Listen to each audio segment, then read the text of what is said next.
Incline plane है, ठीक है, और इंक्लाइन प्लेन रखा हुआ है यहाँ पे ब्लॉक ऐसे, ठीक, इसका मास m है और ये इधर जा रहा है एक्सेलरेशन a से। हाँ, पूछ देगा फाइंड नॉर्मल, ऐसा कुछ बोल देगा, फाइंड नॉर्मल, नॉर्मल फोर्स कितना होगा, ऐसा कुछ दे दिया, ठीक है। ठीक, चलो, तो अब सबसे पहला काम हम क्या बताए थे, याद करो, हम कुछ स्टेप्स बताए थे। तो स्टेप्स में एक स्टेप बताया था, सबसे पहले क्या, पॉइंट मास कंसीडर करना है, पॉइंट मास कंसीडर करना है, ठीक है। उसके बाद दूसरा स्टेप क्या बताए थे, फ्री बॉडी डायग्राम बनाना है, फ्री बॉडी डायग्राम बनाना है। तीसरा पॉइंट क्या करना है, कोऑर्डिनेट सिस्टम चूज करना है, क्या करना है, कोऑर्डिनेट सिस्टम चूज करना है, ठीक।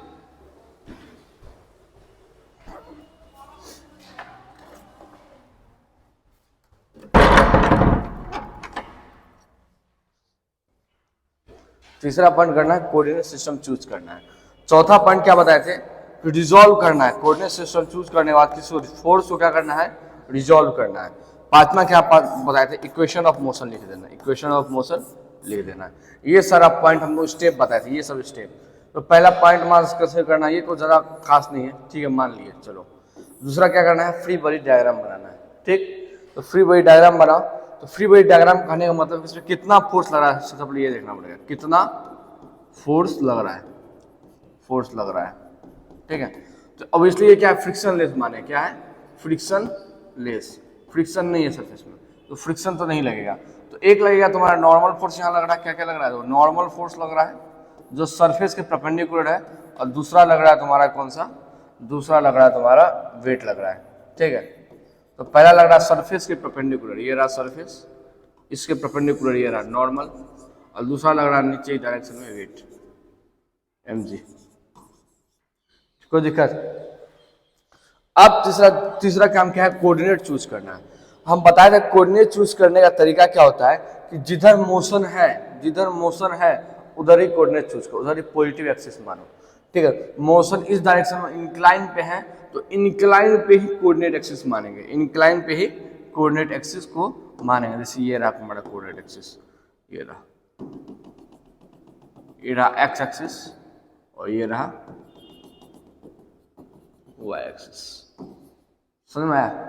इंक्लाइन पे मोशन है, इंक्लाइन के डायरेक्शन में तुम्हारा एक्सेलरेशन है, तो इंक्लाइन के डायरेक्शन में जिधर एक्सेलरेशन डायरेक्शन उधर ही हम एक्स एक्सिस मान लेंगे, ठीक है। और फिर ठीक परपेंडिकुलर क्या हो जाएगा, वाई एक्सिस हो जाएगा, कोई दिक्कत।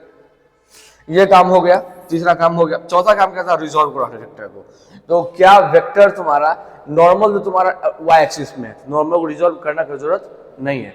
यदि कोई वेक्टर एक्स या वाई एक्सिस में, उसको रिजॉल्व क्या करोगे, लेकिन जो एक्स और वाई एक्सिस में नहीं है, जैसे mg है ना भैया, रिजॉल्व करना है, दैट मीन्स रिजॉल्व उसी को करना होता है ना जो एक्स, जैसे ये एक्स और वाई प्लेन है, यदि एक्स और वाई प्लेन में फोर्स नहीं है तो हम रिजॉल्व करना होगा, एक्स की तरह एफ एक्स कॉस थीटा लिखेंगे, इधर एफ एक्स साइन थीटा लिखेंगे, यही करते थे हम लोग, रिजॉल्व करते थे। तो अब टास्क से रिजॉल्व करना, ठीक। तो देखो नॉर्मल तुम्हारा वाई के अलोंग है, तो नॉर्मल में कोई टेंशन वाली बात नहीं है, टेंशन वाली बात है तुम्हारा mg में, mg तुम्हारा ना एक्स के अलोंग है नहीं y के अलोंग है, किसी एक्स वाई प्लेन में, ठीक है। तो अब इसको रिजॉल्व करना है, इधर x, अब यहाँ मान लेते हैं कुछ, ये मान लेते हैं ये थीटा एंगल है, यदि ये थीटा एंगल है तो ये एंगल थीटा हो जाएगा, ठीक। कैसे होगा बताओ, तो ये थीटा, तो ये 90 माइनस थीटा होगा, ये सॉरी ये थीटा, ये थीटा, तो ये क्या होगा 90 यहाँ पे है, ये होगा 90 माइनस थीटा। यदि ये 90 माइनस थीटा है, टोटल यहाँ से यहाँ तक 90 है, यहाँ से यहाँ तक टोटल 90 है, और ये 90 माइनस थीटा होगा, तो ये ऑब्वियसली 90 थीटा होगा, कोई दिक्कत वाली बात नहीं। चलो अब रिजॉल्व हो गया, अब रिजॉल्व कर लो, उसका इक्वेशन ऑफ मोशन लिखना है, चलो रिजॉल्व करते हैं। देखो ये mg है, इधर इस डायरेक्शन में क्या हो जाएगा, जिधर थीटा के डायरेक्शन में mg cos theta, mg cos theta, और इस डायरेक्शन में तुम्हारा क्या हो जाएगा, mg sin थीटा, ठीक, mg sin थीटा, और ये क्या हो गया, mg sin थीटा, कोई दिक्कत, इधर mg cos थीटा, इधर mg sin थीटा, दिक्कत नहीं। चलो हो गया बस, अब तो कुछ फोर्स है ही नहीं, अब इक्वेशन ऑफ मोशन लिखना है, तो इक्वेशन ऑफ मोशन लिखना है। तो एलोंग एक्स एक्सिस लिख देते हैं, along x axis, x axis के एलोंग लिख देते हैं भैया। एक्स एक्सिस के एलोंग कितना फोर्स लग रहा है, तो एक ही फोर्स लग रहा है। एफ इक्वल्स टू क्या होता है, मास इनटू एक्सेलरेशन, और एक ही फोर्स लग रहा है यहाँ पे, एक ही फोर्स लग रहा है। क्या लग रहा है तुम्हारा, mg sin theta, mg sin theta equals to क्या हो गया, ma हो गया। तो यहाँ से एक्सेलरेशन कितना निकल गया, g sin थीटा, कितना निकल गया, g sin थीटा। एक्सेलरेशन कितना हुआ इसमें, g sin थीटा होगा, ठीक। एक्सेलरेशन g sin थीटा, यहाँ फाइंड एक्सेलरेशन भी दे दो, ठीक। अब दूसरा नॉर्मल निकालना है, तो देखो क्या नॉर्मल निकालना है, तो क्या y एक्सिस के लोग मोशन हो रहा है, y एक्सिस के लोग तो मोशन नहीं हो रहा, सिर्फ मोशन x के लोग हो रहा है। तो y एक्सिस के लोग क्या सिस्टम इक्विलिब्रियम में, बस समझ में आ रहा है। मोशन जिसके अलोंग नहीं हो रहा है उसके अलोंग रेस्ट में, y एक्सिस के अलोंग जो बढ़िया रेस्ट में, y में मोशन नहीं कर रहा है, सिर्फ x में ही आगे बढ़ रहा है, y में मोशन नहीं कर रहा है। दैट मीन्स यदि हम लोग नेट फोर्स अलोंग y बोलेंगे तो क्या होगा, जीरो होगा। नेट फोर्स अलोंग y बोलेंगे तो क्या होगा, जीरो होगा, क्योंकि y में मोशन हो ही नहीं रहा है। दैट मीन्स ये क्या है, इक्विलिब्रियम में है। क्या है भैया, इक्विलिब्रियम है, ठीक है। क्या है, इक्विलिब्रियम। इक्विलिब्रियम कहने का मतलब क्या, upward force equals to downward force. Upward force तुम्हारा बराबर होगा, upward force equals to downward force, ठीक। अपवर्ड फोर्स कौन सा है, देखो अपवर्ड लग रहा है mg, n लग रहा है, अपवर्ड में लग रहा है नॉर्मल, और डाउनवर्ड में क्या लग रहा है, mg cos थीटा लग रहा है, mg cos थीटा लग रहा है, mg cos थीटा। कोई दिक्कत, तो नॉर्मल इतना हो गया, एक्सेलरेशन इतना हो गया, समझ में आया।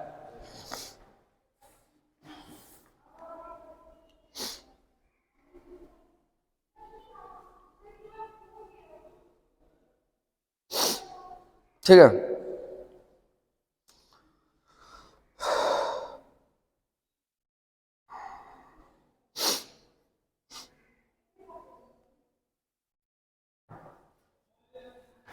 चलो नेक्स्ट क्वेश्चन है, इसको देखते हैं।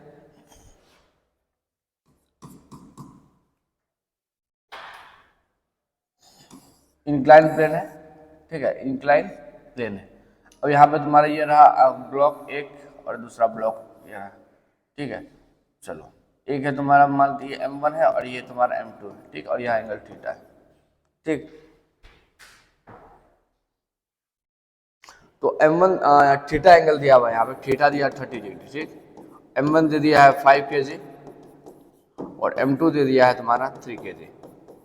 बोलता है फाइंड करो, find the reaction force, reaction force between the block, block के बीच में कितना रिएक्शन फोर्स वो फाइंड करना है। एंड ऑल्सो फाइंड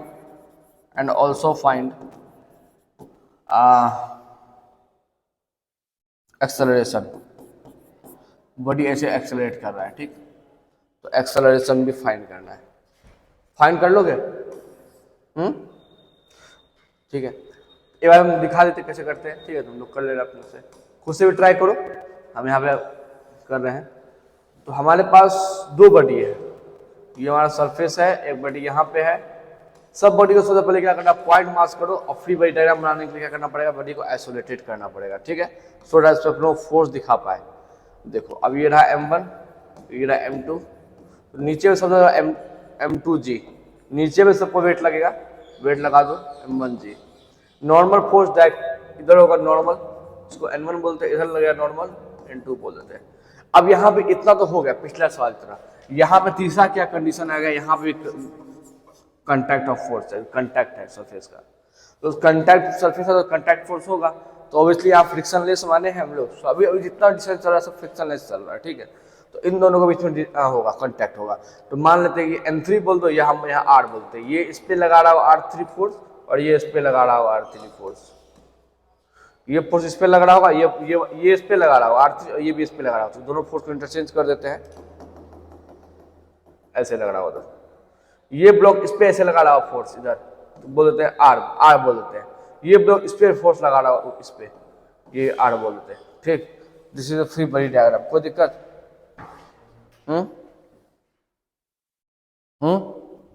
नहीं दिक्कत। अब तीसरा काम क्या करना होता है भैया बताओ? तो हाँ, कोऑर्डिनेट सिस्टम चूज करना पड़ता है, जिधर एक्सेलरेशन उधर ही कोऑर्डिनेट चूज कर लो। तो दिस इज द कोऑर्डिनेट, ठीक है, ये हमारा कोऑर्डिनेट है, ये कोऑर्डिनेट हो गया, ये एक्स एक्सिस हो गया, ये एक्स एक्सिस हो गया, और यहाँ पे दो ब्लॉक है तो दो कोऑर्डिनेट सिस्टम होगा, तो दो कोऑर्डिनेट सिस्टम होगा, तो यहाँ पे ये रहा y और यहाँ पे ये रहा y। कोई दिक्कत? अब ऑब्वियसली ये एंगल थीटा है, तो ये भी एंगल थीटा होगा और ये भी एंगल थीटा होगा। लास्ट क्वेश्चन में बता दिए, ठीक है। अब ऑब्वियसली अब यहाँ पे ऑब्वियसली तुम्हारा इधर क्या होगा था, इधर क्या होगा m g m one g cos theta, और इधर होगा तुम्हारा m one g sine theta. Similarly यहाँ पे होगा तुम्हारा m two g cos theta, और इधर हो गया m two g sine theta, ठीक। और इधर तो ऑब्वियसली तुम्हारा लग ही रहा है नॉर्मल फोर्स, हाँ, और कोई फोर्स है नहीं, सारा फोर्स रिजॉल्व है, ठीक है। अब एक एक बड़ी बात करेंगे, ब्लॉक 1 का बात करो, ब्लॉक 2 का बात करेंगे, ठीक है। इसको ऊपर करते हैं, इधर साइड कर देते हैं, ठीक। तो अब देखो तुम्हारा हम ब्लॉक मास 1 का बात करते हैं, ब्लॉक 1, फोर ब्लॉक M1, ठीक है। तो अब बताओ इसमें अलोंग एक्स एक्सिस सॉल्यूशन करते हैं, एक्स एक्सिस। तो एक्स एक्सिस के अलोंग कौन कौन सा फोर्स लग रहा है, तो देखो एक्स एक्सिस के अलोंग दो फोर्स लग रहा है, एक फोर्स लग रहा है इधर आर, इधर देखो ये फोर्स लग रहा है आर लग रहा है, और एक फोर्स लगा रहा है M1 जी साइन थीटा। तो M1 g sine theta minus R, R देखो नेगेटिव डायरेक्शन में, इसलिए आर में माइनस लगा रहे हैं, और इधर positive direction M1 g sine theta, ठीक है। इक्वल्स टू हो गया M1A, f net equals to mass into acceleration, ये होता है ना, f net equals to mass into acceleration. कोई दिक्कत? ठीक, इक्वेशन फर्स्ट, ठीक है। यदि M1 का वैल्यू पुट करते हैं, M1 कितना है 5 kg है, तो 5g sine theta minus R to 5a, यही हुआ ना, तो फर्स्ट बोलते हैं इसको, ठीक। चलो ठीक है, नॉर्मल फोर्स निकालना था हमको, क्या नॉर्मल निकालना, नॉर्मल रिएक्शन निकालना, आर निकालना हमको, नॉर्मल नहीं निकालना। नॉर्मल तो सीधे दिख रहा है N1 इक्वल टू ये और N2 इक्वल टू ये, नॉर्मल में कोई दिक्कत है ही नहीं, हमको निकालना ये रिएक्शन, इन दोनों बीच में जो नॉर्मल लग रहा है वो निकालना, ठीक है। आर निकालना है हमको, आर, ठीक है। दूसरा इसके लिखते हैं block 2, four block 2, four from लिख रहे थे, four block M2, four block M2 block के लिए देखो भैया, तो देखो क्या होगा बता, एक्स अलोंग एक्स एक्सिस की बात करते हैं, अलोंग एक्स एक्सिस। तो बताओ अलोंग एक्स एक्सिस में तुम्हारा कौन सा फोर्स लग रहा है, mg साइन थीटा इधर लग रहा है पॉजिटिव में, हाँ, और आर भी तुम्हारा पॉजिटिव में ही लग रहा है, तो ऐसे लग रहा है आर, ठीक। तो M2g sine theta plus R equals to M2a, equation second. ये दोनों इक्वेशन समझ में आया, बताओ।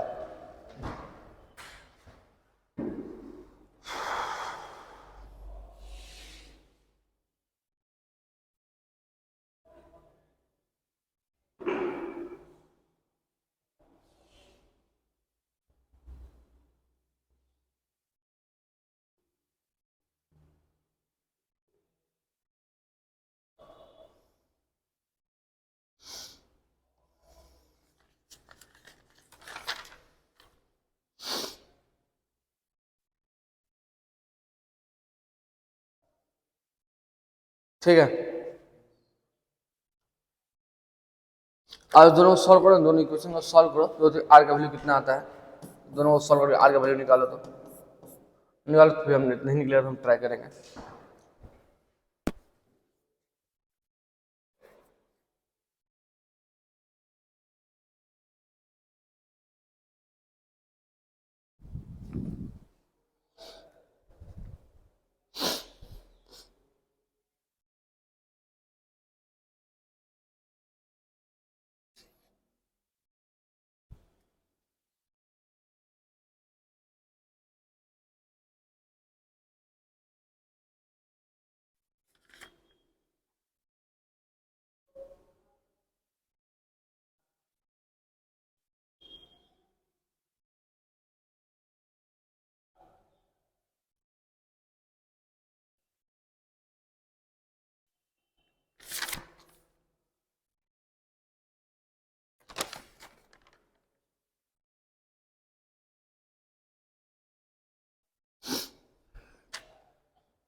कितना आया,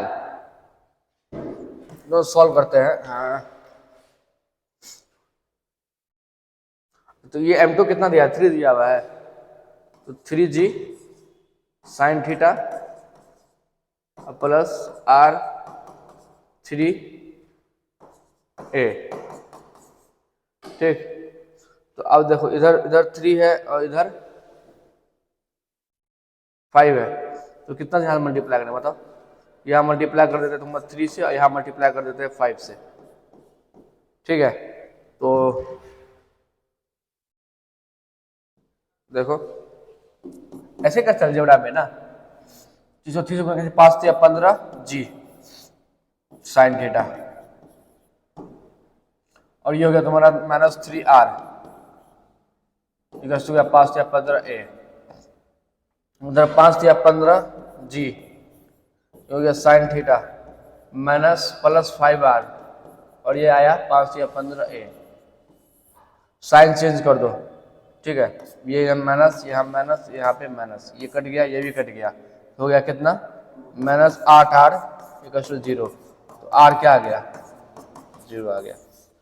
मतलब इन दोनों के बीच में नॉर्मल रिएक्शन कितना हो रहा है, 0 हो रहा है। बोला सॉरी कैसे हो गया, when two body are in contact then there should be normal reaction, when two body are in contact then there should be normal reaction। जब दो बॉडी कांटेक्ट में होता है तो नॉर्मल रिएक्शन आता है, रिएक्शन होना चाहिए। यहाँ सॉल्व कर रहे थे आंसर 0 आ रहा है, ऐसा क्यों हो रहा है, ऐसा क्यों हो रहा है, नॉर्मल रिएक्शन यहाँ क्यों नहीं है, बताओ, बता सकते हो नॉर्मल रिएक्शन क्यों नहीं लग रहा है, जबकि दोनों बॉडी कांटेक्ट में है, फिर नॉर्मल रिएक्शन नहीं लगता है? फ्रिक्शन का कोई मतलब नहीं है नॉर्मल रिएक्शन से। तो इस बात को समझने के लिए समझो नॉर्मल रिएक्शन होता क्या है, नॉर्मल रिएक्शन होता क्या है, ये कंसेप्ट क्लियर नहीं तुम लोग का।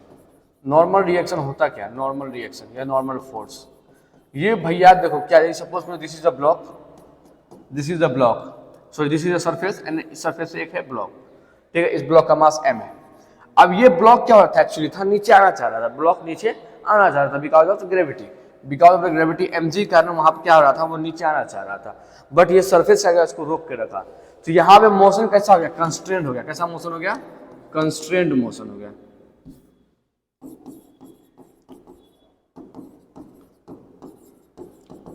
मोशन क्या हो गया, कंस्ट्रेंट हो गया, रुकावट हो गया मोशन में।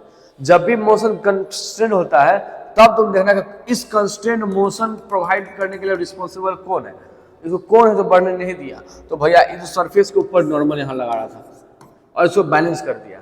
जब भी नॉर्मल फोर्स का काम क्या भैया, बैलेंसिंग करने का काम है। क्या कर रहा है, बैलेंसिंग कर रहा है, बैलेंसिंग। यहाँ पे क्या कर रहा है, बैलेंसिंग कर रहा है, ठीक है, सिंपली बात बैलेंसिंग कर रहा है। ये बैलेंसिंग बात हटा भी दो, हम बस ये समझ में आ रहा है जब there is a constant motion then the normal reaction will be arise. Motion में जब कंस्टेंट होगा, रुकावट पैदा होगा टकरान सरफेस के कांटेक्ट के कारण, जब सरफेस कांटेक्ट होगा और वहां पे यदि कंस्टेंट होगा मोशन में क्या होगा, कंस्टेंट मोशन होगा, दैट मींस मोशन में रुकावट होगा, तब ये नॉर्मल फोर्स अपना काम करना शुरू करता है। That means normal force actually constant हुआ क्यों है, because of normal force. Normal force होता नहीं तो सीधे अंदर जाता, ठीक है, सीधे नीचे जाता, ठीक है।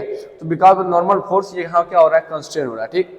चलो अब जो लास्ट क्वेश्चन था हमारा, देखो यहाँ पे जब दोनों बॉडी नीचे की ओर गिर रहा था तो दोनों बॉडी आराम से फ्री फॉल, आराम से सिंपली दोनों गिर रहा था। दोनों बॉडी के, या इस बॉडी को भी और इस बॉडी को, किसी बॉडी को कांस्टेंट फील नहीं हो रहा था, कांस्टेंट फील नहीं हो रहा। दैट मींस ना ये बॉडी इस पे फोर्स लगा पा रहा था, ना ये बॉडी इस पे फोर्स लगा रहा था। दोनों बॉडी सपोज करो कि ऐसा हो रहा है कि सेपरेटली जा रहा है, एकदम टच है, एकदम स्लाइटली टच है, लेकिन इस टच में तुम्हारा फोर्स नहीं लग रहा है क्योंकि यहाँ पे कंस्ट्रेंट ऑफ मोशन नहीं हो रहा है। बात समझ में आ रहा है, मोशन क्या हो रहा है, कंस्ट्रेंट नहीं हो रहा। क्योंकि ये जब नीचे गिर रहा था, यदि इस बॉडी को नीचे गिरने में तकलीफ होता, जैसे मानो कि जिस एक्सेलरेशन से नीचे गिर रहा है और जिस एक्सेलरेशन से नीचे गिरना चाहिए था फ्री फॉल में भी, जब सिंगल बॉडी था, जब सिंगल बॉडी था उस समय एक्सेलरेशन क्या हो रहा था, जी साइन थीटा हो रहा था ना। तो अब यदि यहाँ पे एक्सेलरेशन तुम्हारा जी साइन थीटा हो मिल जाए, इसको एक्सेलरेशन कितना मिल जाए, जी साइन थीटा मिल जाए, ठीक है, जहाँ तो मिल रहा है इसको एक्सेलरेशन कितना मिल रहा है, जी साइन थीटा मिल रहा है। बिकॉज द एक्सेलरेशन को जी साइन थीटा मिल रहा है, दैट मींस इसको एक्सेलरेशन में कोई दिक्कत नहीं है, ये आराम से जा रहा है, इसका एक्सेलरेशन में कोई रुकावट बाधा करने वाला कोई नहीं है। दैट मींस इसमें मोशन कंस्ट्रेंट होने का संभावना नहीं है, थोड़ा सा भी नहीं। ठीक है, इसका मतलब यहाँ पे कोई नॉर्मल फोर्स नहीं होगा। बात समझ में आया? नॉर्मल फोर्स यहाँ क्यों नहीं आ रहा है? विजुलाइज हो रहा है पिक्चर। तो दोनों जो बॉडी गिर रहा है ना, तो दोनों बॉडी, इस बॉडी और ये बॉडी, तो ऑल्दो जो रूम टच है, लेकिन जब गिरना शुरू हुआ तो इस मोशन को जितना एक्सेलरेशन चाहिए था सिंगल बॉडी में, उतना एक्सेलरेशन अभी भी है। इसी कारण क्या हो रहा है ना कि बॉडी में कोई एक्सेलरेशन नहीं ले रहा, क्योंकि there is no constant force, that's why body is not experiencing any क्या, ये बात क्लियर है? इसे लिख सकते हैं, so normal force comes when there is constant motion। ठीक, कोई दिक्कत?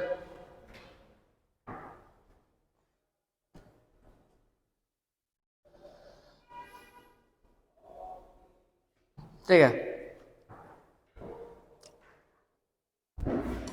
ठीक है, तो ये भी बात ले देते हैं। लास्ट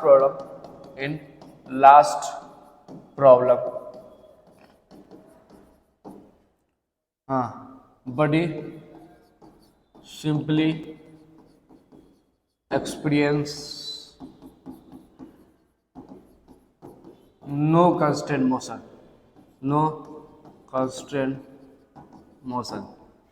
कोई कांस्टेंट मोशन फील नहीं किया। That's why there is no friction, friction normal ना, there is no normal reaction between them. कोई दिक्कत यहां तक?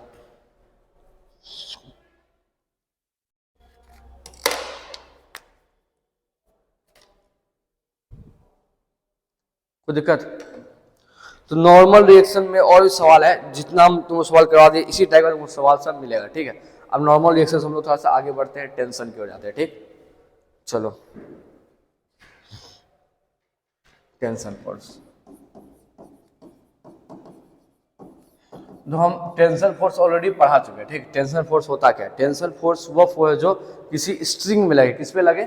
स्ट्रिंग में लगने वाला फोर्स है। ठीक है, जैसे एक स्ट्रिंग है, ये क्या है? स्ट्रिंग है।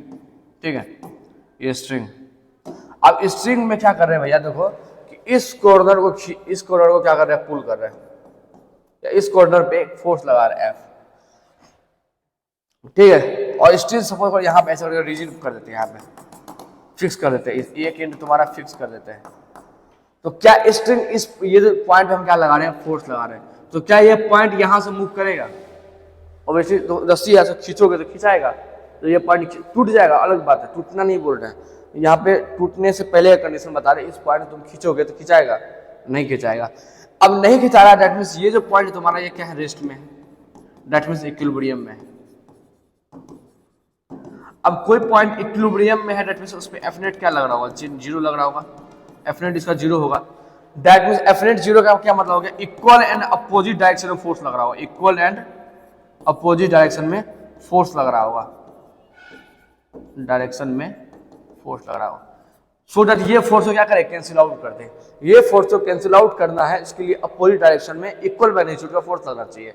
दैट मीन्स इसके अंदर यहाँ जो एटम है, यहाँ जो मोलिक्यूल्स या एटम होगा, यहाँ जो मोलिक्यूल्स ही बोलो, यहाँ जो रस्सी का मोलिक्यूल्स होगा, ये क्या कर रहा होगा? ये दोनों बीच में यहाँ पे अट्रैक्शन खींचाव हो रहा होगा यहाँ पे। ठीक है, ये दोनों सेपरेट नहीं होना चाह रहा था, क्योंकि तुम बताए, याद करो, यदि तुम किसी बॉडी को किसी मॉलिक्यूल्स को उस इक्विलिब्रियम पोजीशन से तुम स्लाइटली डिस्प्लेस कर देते हो, एसिटी में पढ़ाए थे कि किसी भी सिस्टम का या किसी भी क्या बोलते हैं मॉलिक्यूल्स का, यदि उसकी इक्विलिब्रियम पोजीशन तुम डिस्प्लेस कर देते हो तो वो वापस अपने इक्विलिब्रियम पोजीशन पे आना चाहता है with the help of restoring force. याद है, पढ़ाए थे ना? तो वही यहाँ पे एक तरह से तुम जब इसको खींचे ना तो ये हल्का सा अपना पॉइंट से डिस्प्लेस हो गया होगा, तो ये वापस अपना ऐसे रिस्टोरिंग फोर्स डेवलप करेगा और वापस उसी पोजीशन पर आना चाहेगा। डेट मींस इधर फोर्स लग रहा होगा, ये हर एक मॉलिक्यूल अपने आप फोर्स लगा रहा था। ये फोर्स एक्चुअली है क्या, तो ये इलेक्ट्रोस्टैटिक फोर्स, इलेक्ट्रोमैग्नेटिक फोर्स है ना, इलेक्ट्रोस्टैटिक या इलेक्ट्रोमैग्नेटिक फोर्स बोल सकते हैं इसको। ये बेसिकली लग रहा है दोनों जो मॉलिक्यूल्स के बीच में फोर्स ऑफ अट्रैक्शन लग रहा है, ये किसके कारण लग रहा है, और इसलिए लग रहा है तुम्हारा किसके कारण, इलेक्ट्रोस्टैटिक फोर्स के कारण। तो टेंशन फोर्स अराइज क्यों होता है, बिकॉज ऑफ इलेक्ट्रोस्टैटिक फोर्स, या सिंपली यूनिफिकेशन का बात करते हैं इलेक्ट्रोमैग्नेटिक फोर्स। ठीक, तो एक्चुअली यहाँ पे इस तरफ डायरेक्शन में तुम्हारा क्या लग रहा है, इस डायरेक्शन में, इस डायरेक्शन में तुम्हारा लग रहा है टेंशन फोर्स। क्या लग रहा है, टेंशन फोर्स। ठीक है, तो टेंशन फोर्स किस में लगता है, स्ट्रिंग में लगता है। बात क्लियर है। ठीक है, चलो अब स्टार्ट करते हैं। ठीक है, ऑलरेडी हम टेंशन फोर्स पढ़ा चुके हैं। ठीक है, टेंशन फोर्स हम ऑलरेडी पढ़ा चुके हैं, शायद तुम लोग उस क्लास में नहीं आया था, एक कोई बात नहीं, जो नॉर्मल जो मोटा मोटी बात था वो बता दिए। ठीक है, तो अभी जितना सवाल हम लोग टेंशन फोर्स में करेंगे तो ये मान कर करेंगे, तो रिंग जो है, स्ट्रिंग जो है, स्ट्रिंग में रस्सी, वो इनएक्सटेंसिबल है, मतलब वो खिंचाएगा नहीं। ठीक है, वो क्या है, इनएक्सटेंसिबल है, और क्या है, मासलेस है। दो बात, इनएक्सटेंसिबल है और मासलेस है। ठीक है, चलो स्टार्ट करते हैं सवाल सब छोटे छोटे सवाल शुरू करेंगे। जैसे नॉर्मल फोर्स में शुरू किए छोटा छोटा किए तो धीरे धीरे बड़ा बड़ा हो गए। ठीक, तो एग्जाम्पल 1, थोड़ा सवाल ये है, और ये स्ट्रिंग है, स्ट्रिंग में एक ब्लॉक M मास का ब्लॉक लटका हुआ है। ठीक, तो अब हमको निकालना है भैया इस अब क्या करो, इस पे फ्री बॉडी डायग्राम ड्रॉ करो, फ्री बॉडी डायग्राम ड्रॉ करो। ठीक, तो देखो नीचे में लगेगा क्या, mg, नीचे में क्या लगेगा, mg, और इस फोर्स के कारण ये पॉइंट क्या होगा, ये पॉइंट नीचे की ओर जाना चाहेगा, तो रस्सी क्या करेगा, उसको ऊपर की ओर पुल करेगा, रस्सी ऐसे पुल करेगा। कोई दिक्कत, ये टेंशन फोर्स है, दिक्कत नहीं। तो इधर देखो क्या हो गया, ऑल दो यहाँ पे इक्विलिब्रियम है, क्या है यहाँ पे, इक्विलिब्रियम है, तो इसका मतलब हो गया upward force equal to downward force, upward force इसके बराबर होगा डाउनवर्ड फोर्स। मैग्नीट्यूड वाइज बात कर रहे हैं, डायरेक्शन वाइज तो अपोजिट है, मैग्नीट्यूड वाइज दोनों इक्वल फोर्स होगा। ठीक है, तो टेंशन इक्वल टू क्या है, mg, टेंशन इक्वल टू क्या है, mg है। कोई दिक्कत,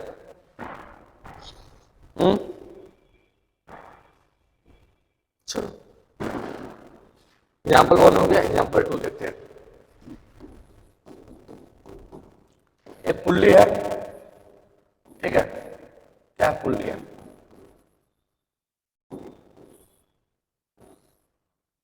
यहाँ पे 2 ब्लॉक है, या M1 मास ब्लॉक हो गया, ये दूसरा ब्लॉक M2 हो गया। बड़ा तो free body diagram, free body diagram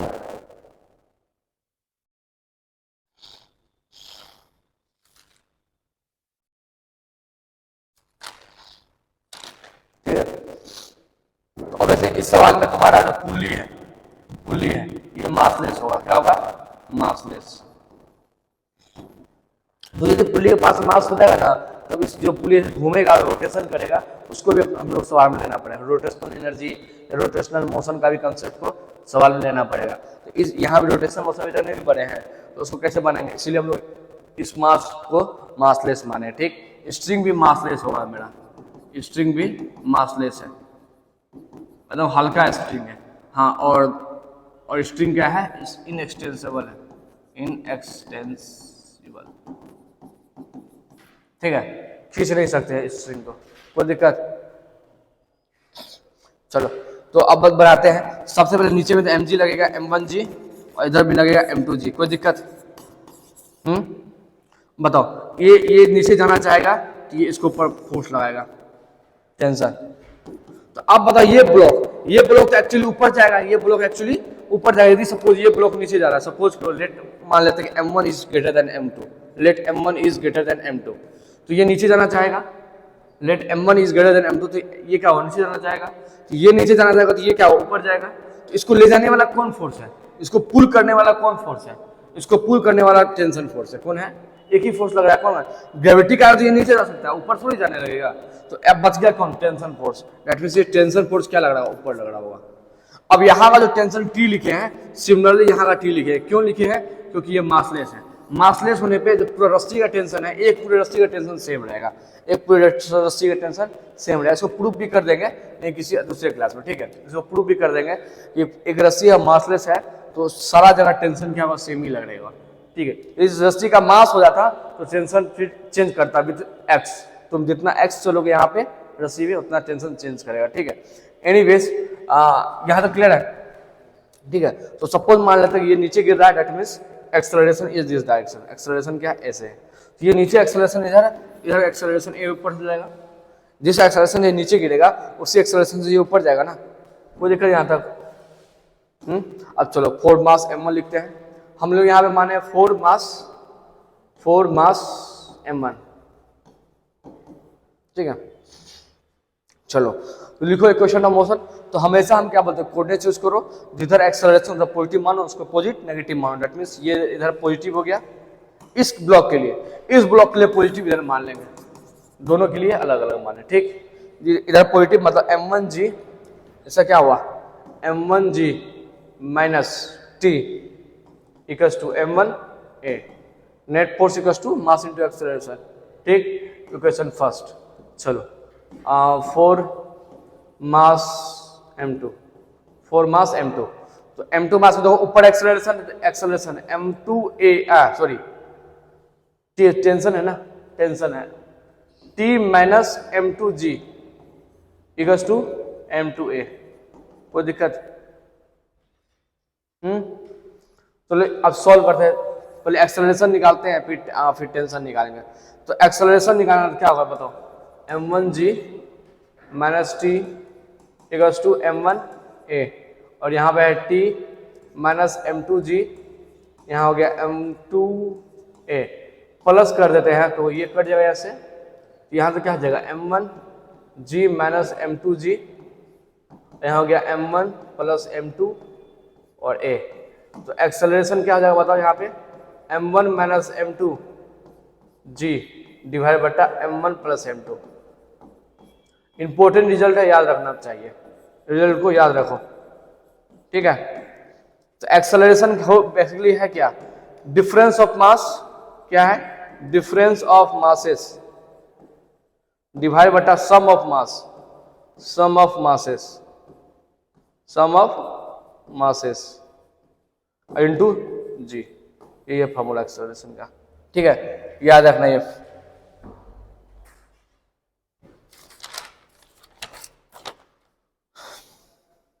ठीक, कोई दिक्कत? आप सपोज करो लेट, यहां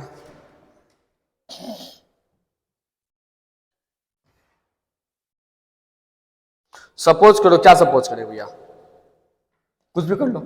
सपोज करो कि दोनों का मास सेम है, m1 जो है बराबर है m2 का। तो रियल लाइफ में सोचो कि तराजू है, एक तरफ जो मास है दूसरी तरफ मास वही, तो क्या होगा, सिस्टम कैसा होगा, मोशन में रहेगा कि इक्विलिब्रियम में रहेगा, इक्विलिब्रियम में रहेगा, दोनों एक जगह रुका रहेगा। मास में रुक जाता है तराजू में, यहाँ पे चावल जा रहा होता है, इधर थोड़ा सा बाहर जाता है तो इधर रुक जाता है, ऐसा होता है ना। तो वही है, मास सेम होगा तो तुम देखो मास सेम होगा तो एक्सेलरेशन 0 होगा, दैट मींस इक्विलिब्रियम होगा। तुम कॉमन सेंस से भी समझ पा रहे हो, कॉमन सेंस से समझ पा रहे हो नहीं ये बात? तो अब यहाँ से कॉमन सेंस मैथमेटिक्स क्या बोल रहा है, देखो मैथमेटिक्स यदि मास दोनों बराबर तो 0 हो जाएगा, 0 बटा समथिंग 0, दैट मींस एक्सेलरेशन 0। तो मैथमेटिक्स भी वही तुमको बता रहा है, दैट मीन्स इस मानिए क्या हो, सिस्टम इज एट रेस्ट होगा, सिस्टम इज एट रेस्ट, ठीक है। कोई दिक्कत? यदि मास बराबर नहीं हुआ तो ऑब्वियसली क्या होगा, यदि m1 जो है तुम्हारा नॉट बराबर होगा m2 का, m1 इज नॉट बराबर ऑफ m2, m1 जो है नॉट बराबर है किसका, m2 का। तो यहां का मास सिस्टम क्या होगा, रेस्ट में होगा, system will not in rest. यहां तक कोई दिक्कत? चलो एक्सेलरेशन निकालिए, टेंशन निकालना चाहिए, कैसे निकालेंगे, दो टेंशन निकालना चाहिए, यही दोनों इक्वेशन को लिखो। क्या था, m1g minus T equals to m1a, equation first था, और दूसरा था t minus m2g equals to m2a, दूसरा इक्वेशन, ठीक। अब क्या करेंगे बताओ, टेंशन निकालना है, तो टेंशन कटना नहीं चाहिए, माइनस कर दो, नेगेटिव पॉजिटिव नेगेटिव। ठीक, तो यहां से देखो नहीं, ये कटेगा ही नहीं, कुछ और करना पड़ेगा। तो क्या करना पड़ेगा, यहां से देखो मल्टीप्लाई करते हैं, इस पे मल्टीप्लाई करते हैं m2 को, और यहां मल्टीप्लाई करते हैं m1 को। ठीक, तो क्या होगा देखो m2 m1 m2 g minus m2 t equals to, यहां पे हो गया m1 m2 a, कोई दिक्कत, यहां से मल्टीप्लाई करो तो m1 t minus m1 m2 g, ठीक, equals to m1 m2 a। ठीक, m1 m2 a m2 a, कोई दिक्कत है नहीं। चलो अब देखो सिंपली बात करते हैं, और ये कट गया ना। अब देखो यहाँ पे क्या आ गया m1 माइनस m2 t आ गया, और यहां से क्या आ गया भैया, यहां से आ गया है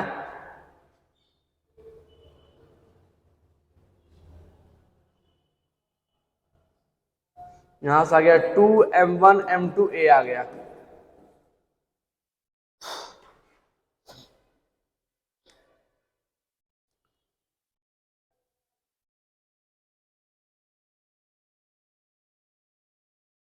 कुछ तो बता जिंदगी।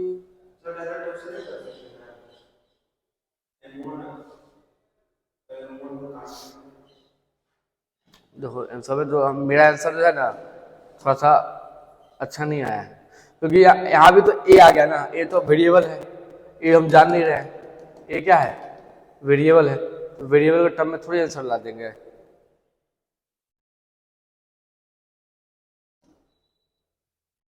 ठीक, यहाँ पे क्या था m1 m2 g, यहाँ पे m1 m2 ये है ना, हमको इसको काटना है, इसमें ये देखो वेरिएबल है, वेरिएबल को हटाना है ना, ये हमारा कौन है वेरिएबल, एक्सेलरेशन को नहीं जान रहा है, ऑब्वियसली यहाँ एक्सेलरेशन जान रहा है, लेकिन पहला ही सवाल यही मान रहा है, suppose this is for first सवाल, तो एक्सेलरेशन हम नहीं जान रहा है, तो एक्सेलरेशन जिसको नहीं जानते हैं, जिसके बारे में अननोन क्वांटिटी हो उसको एलिमिनेट किया जाता है, तो इसको एलिमिनेट करने के लिए क्या करना पड़ेगा, सब्ट्रैक्ट करना पड़ेगा, यहाँ माइनस लगाओ, यहाँ प्लस लगाओ, यहाँ माइनस लगाओ।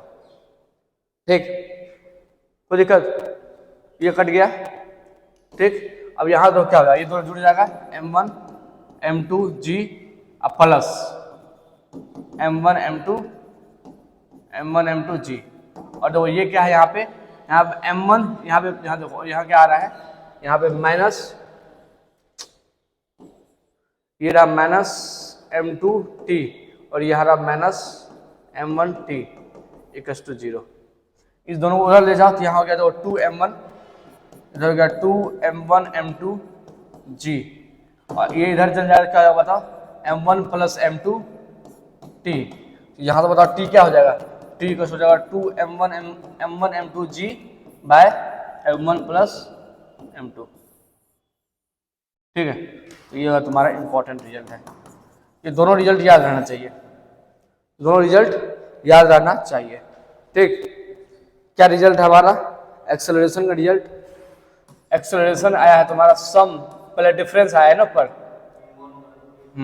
तो m1 minus m2 by m1 plus m2 g, और टेंशन क्या आया तुम्हारा 2m1 m2 by m1 plus m2 g, ये result and this result should be याद रहना चाहिए।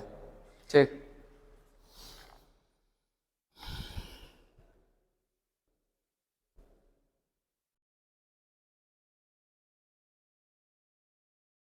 ठीक है,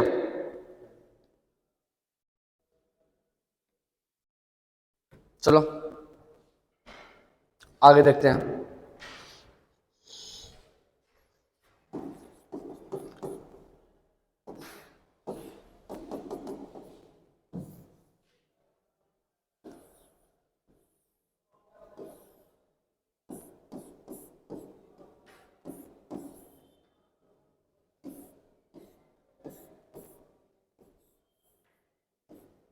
ठीक, 2 kg, 4 kg, 6 kg, 2 kg, 4 kg और 6 kg। ठीक, क्वेश्चन है find tension T1 and T2। ठीक है, इधर लग रहा है टेंशन T2 और इधर लग रहा है T1, दिया हुआ है क्वेश्चन में ऐसा। तो find T2, find T1 and T2। ठीक, and also find the acceleration.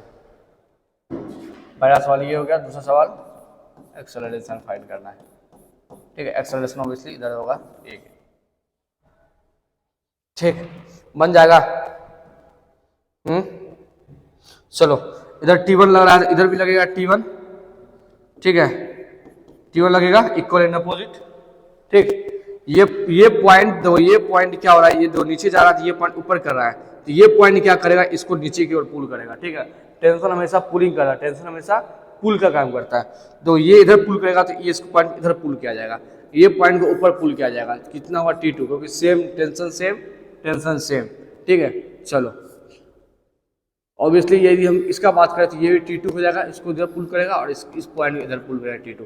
ठीक, this is a free body diagram, कोई दिक्कत। चलो सॉल्व करते हैं। चलो इस बॉडी के लिए देखिए, नीचे लगाओ, नीचे लगा दिया mg, यहाँ लग रहा है 2g और इधर लग रहा है नीचे 4g और इधर लग रहा है नीचे 6g। ठीक है, 2g, 4g और 6g, कोई दिक्कत।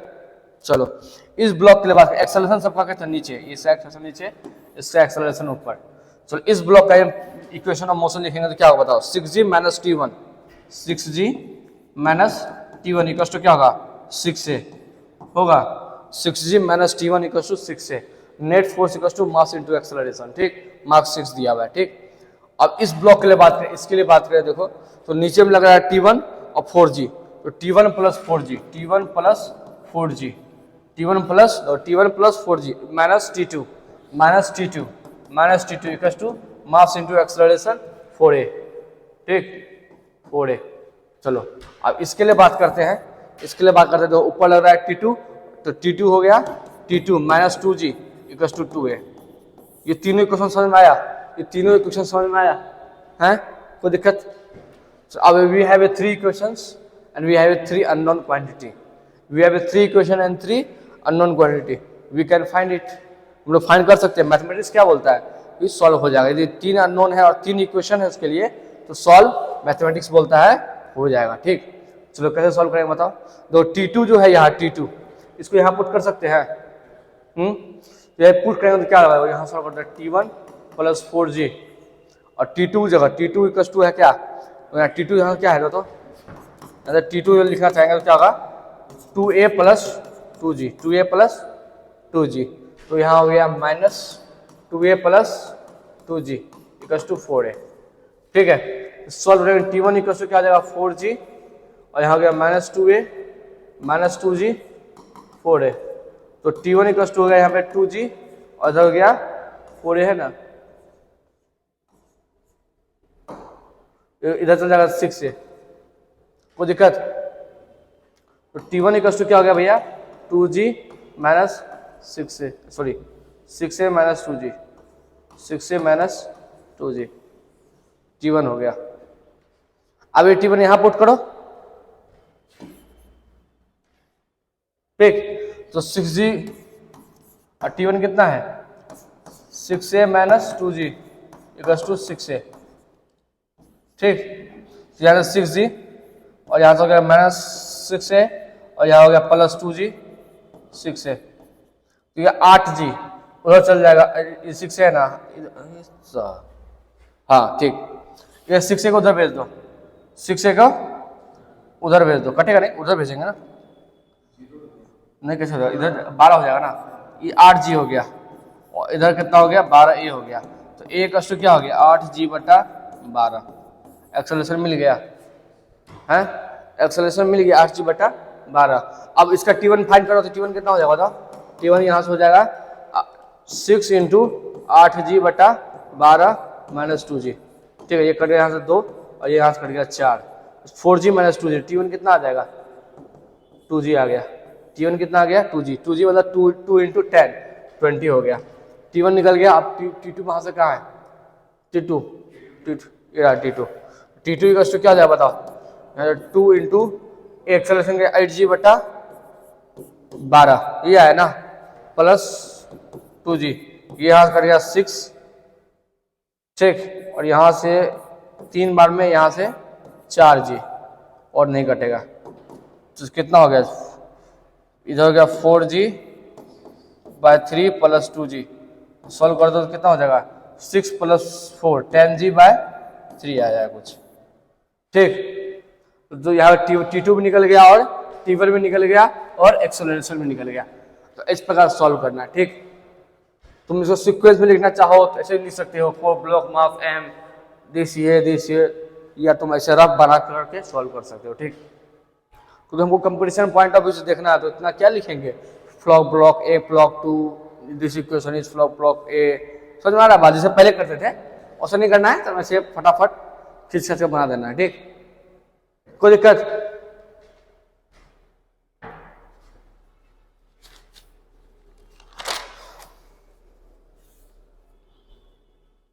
ठीक है। पानी नहीं लाया है